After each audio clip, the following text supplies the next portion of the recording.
मेरे प्यारे दोस्तों, मित्रों और साथियों, सादर नमस्कार। मैं हूं आपका इष्ट मित्र दोस्त मिस्टर शांतिलाल डंसिना, बड़े डूमरपाली, रावटसण, खरसिया, जिला रायगढ़, छत्तीसगढ़, भारत से हूं। मित्रों, आप लोग हमारे इस व्हाट्सएप स्टेटस को देखते हैं या फेसबुक वीडियो को देखते हैं और यूट्यूब चैनल के सभी वीडियो को देखते हैं, तो आपको मैं हृदय से आभार व्यक्त करते हुए धन्यवाद देता हूं और आपको सलाम करता हूं। मित्रों, अगर पहली बार देख रहे हैं इस हमारे सभी वीडियो को, तो आपसे निवेदन करता हूं कि YouTube चैनल वीडियो को सब्सक्राइब तो बिल्कुल कर दें और जो बेल आइकन का घंटी है उसको भी क्लिक कर दें और उसमें विशेष रूप से ऑल ऑप्शन का चयन करना होगा। अगर आप फेसबुक वीडियो को देखते हैं तो शुरू से अंत तक जरूर देखें, सुने समझें, अनुभव करें। मन कहे उचित लगे, अच्छा लगे तो आप एक लाइक आप हमें जरूर दें और इष्ट मित्रों के पास शेयर भी करें। अगर कोई विशेष संशोधन करनी है तो आप हमें जरूर बताएं कमेंट बॉक्स पर, क्योंकि आपका मार्गदर्शन हमारे जीवन के लिए अद्भुत क्षमता लेकर के प्रस्तुत होती है और इस जीवन का सदुपयोग भी करने का प्रयास करते हैं। मित्रों, भीतर का जो खोखलापन है उसको हम कितने भी सजाएं, संवारें या स्पंदित करें, वो खोखला ही रहेगा। जो भीतर से खोखला है, बाहर से वैभवशाली दिखते हुए भी वह एक दुर्बल है। अगर हम अपनी मान्यता को, अपनी क्षमता को विकसित करना चाहते हैं तो इस जीवन रूपी समय है, उसमें से जो खोखलेपन की भाव है, अंधकार है, निकृष्ट भावना है, उसको संपूर्ण रूप से परिष्कृत करके बाहर फेंकना होगा और उत्कृष्ट भावनाओं को, विचारधाराओं को जीवन में अनुसरण करना पड़ेगा। मित्रों, जिसने अपनी संपन्नता पर गर्व किया है वो बहुत ही अपने आप में सौभाग्य को प्राप्त किया है। अगर हम अपने जीवन के अनमोल समय का स्वागत करते हैं और उसका परिपूर्ण रूप से सदुपयोग करते हैं तो फिर जीवन कायाकल्प हो जाती है। मनुष्य जीवन बड़ा अनमोल जीवन है। ये जीवन में हर प्रकार के संग्राम आते हैं।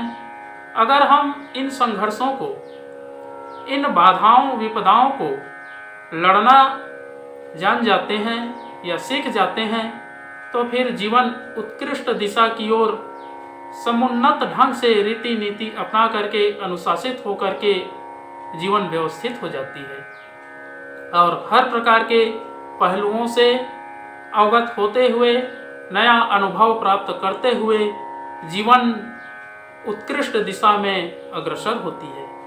अगर हम अपने खोखलेपन को, जितने भी व्यभिचार हैं, दुश्चिंतन है, दुष्प्रवृत्ति है, दुविचार है, जो हमारे भावनाओं को ठेस पहुंचाते हैं, ऐसे कलमश कसाय हैं जो अपने अंदर भरे पड़े हैं, इनको संपूर्ण रूप से परिमार्जन करना और इन तथ्यों को, रहस्यों को सुनियोजित रूप से परिष्कृत करना ही जीवन का एक अविच्छिन्न अंग है। अगर हम इस घड़ी का, इस समय का, इस जीवन का सदुपयोग करना सीख जाते हैं तो फिर ये जो खोखलापन है ये अनायास दूर हो जाते हैं। जैसे हम अपने आप के जीवन में अनुभव करते हैं, अगर आध्यात्मिकता की भाव नहीं है, केवल सांसारिकता भाव है, तो फिर जीवन जो है उत्कृष्ट दिशा की ओर आगे नहीं बढ़ती है। अगर हम निकृष्टता को छोड़ करके उत्कृष्टता की ओर आगे बढ़ें, सामान्य पशु पक्षी की तरह जीवन ना जिएं, मनुष्य जीवन ईश्वर ने उपहार के रूप में दिया है। अगर हम इस उपहार का सदुपयोग ना करें उसका समुचित ढंग से लाभ ना उठाएं तो फिर ये जीवन दोबारा मिल पाएगा ऐसा संभव नहीं है।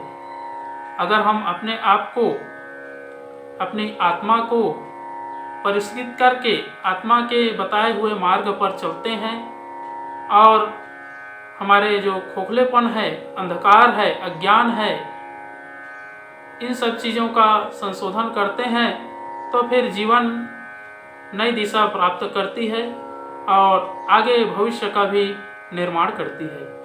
अगर हम चरित्र चिंतन व्यवहार से श्रेष्ठ हैं तो फिर निश्चित रूप से भविष्य सकारात्मक रूप धारण करेगा और आने वाला जो भविष्य है वो प्रकाश की ओर आगे बढ़ेगा। जैसे सूर्य की प्रकाश किरणें विश्व ब्रह्मांड को दे रही है, हर प्रकार के पशु पक्षी, कीट पतंग, प्राणी, पेड़ पौधे, वनस्पति जितने भी हैं सबको प्रकाश देती है।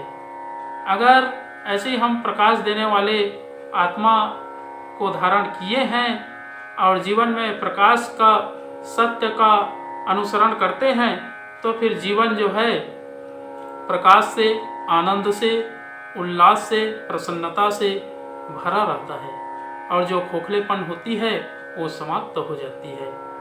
अगर हम खोखलेपन की भाव को, जो सड़ी गली वस्तुएं हैं, उसको अपने हृदय मंदिर में धारण करके रखेंगे तो उत्कृष्ट विचार उत्पन्न नहीं होगा।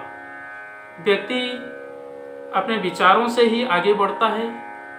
जैसा विचार का बीज बोएंगे वैसा वृक्ष का उद्भव होगा और उस वृक्ष में जितने भी फल हैं, पत्ते हैं, पुष्प हैं, जड़ है, चेतन है, सभी जितनी उत्कृष्ट भावनाओं से लदा रहेगा वो फिर जीवन सार्थक कहलाएगा। अगर हम जैसे ताल का पेड़ होता है, अपने आप में बहुत ऊंचा होता है किंतु वह किसी भी प्राणी को छाया नहीं देता है। अगर उसी तरीके से हमारा जीवन आगे बढ़ता चला जाए और किसी का काम ना आए तो फिर जीवन खोखला ही है। इस खोखलेपन को दूर करने के लिए भारतीय संस्कृति का, संस्कारों का जीवन में समावेश करना होगा, तभी जीवन की सार्थकता सिद्ध होगी। मित्रों, मनुष्य जन्म जो है कई जन्मों के प्रारब्ध से होता है। कहीं पुण्य कर्म किए रहते हैं, अच्छा संस्कार रहता है, तभी ये प्राप्त होता है।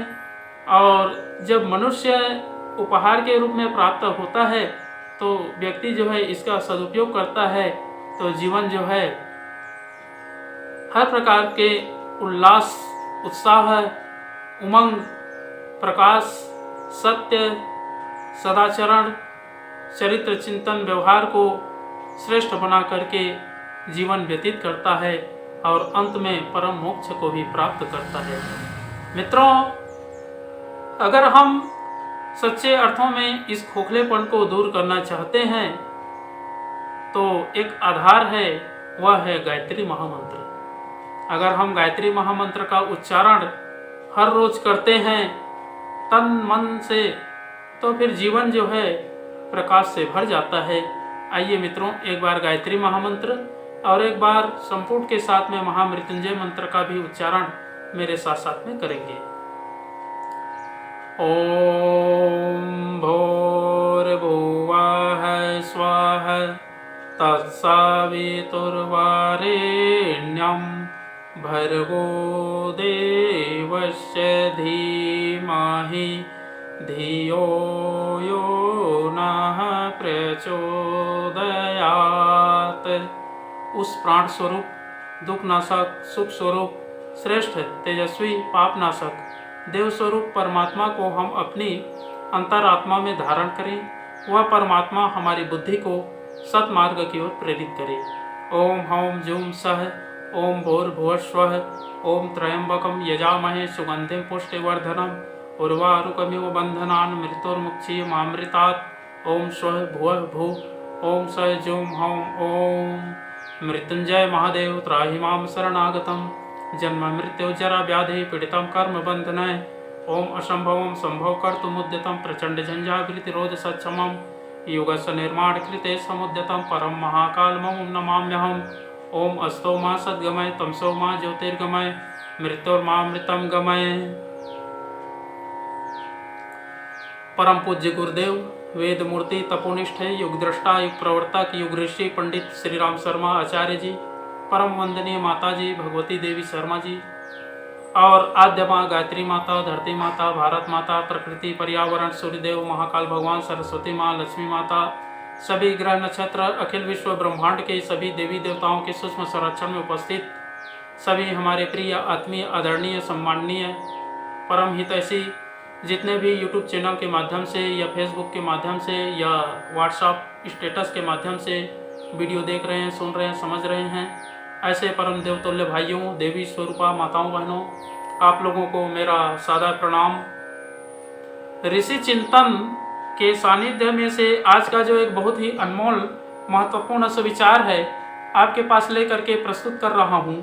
आज का सुविचार है मित्रों, भीतर का खोखलापन और सड़ी जड़ें। देखें कितना अद्भुत और अनमोल सुविचार है।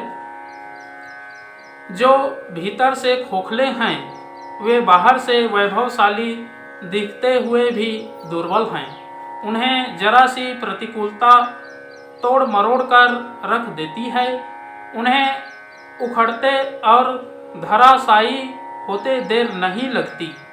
इसके विपरीत जिनकी जड़ें गहरी हैं, जिनने अपने आप को इस संसार सागर में निरंतर उठते रहने वाले ज्वार भाटों की संतुलित मति से देखना सीखा है, वे ही समुद्र तट पर बैठकर उछलती उमड़ती लहरों का आनंद लेते हैं। मजबूत पकड़ उन्हीं की होती है और परिस्थितियों का सामना करने में वे ही समर्थ होते हैं। संपत्ति की भांति विपत्ति भी क्षणिक ही होती है। विपन्नता के बाद ही संपन्नता की नई दिशा मिलती है, भले ही वह पहले जैसी परिस्थितियों से भिन्न प्रकार की हो। मित्रों, जिसने संपन्नता की तरह विपन्नता का भी स्वागत कर सकने का, उनसे निपटने का मनोबल एकत्रित किया है, उसकी जड़ें गहरी हैं। अंधड़ आते और जाते रहते हैं पर उसे तोड़ नहीं पाते। इसके विपरीत बाहरी वैभव की विशालता निरर्थक सिद्ध होती है। यदि भीतर खोखलापन घुस पड़ा हो तो एक ही आघात में उखड़कर धराशायी होना निश्चित है। बहुत बहुत धन्यवाद मित्रों। अगले बार नए विचार लेकर के नए वीडियो के साथ में आपके पास फिर प्रस्तुत होंगे। सादर नमस्कार।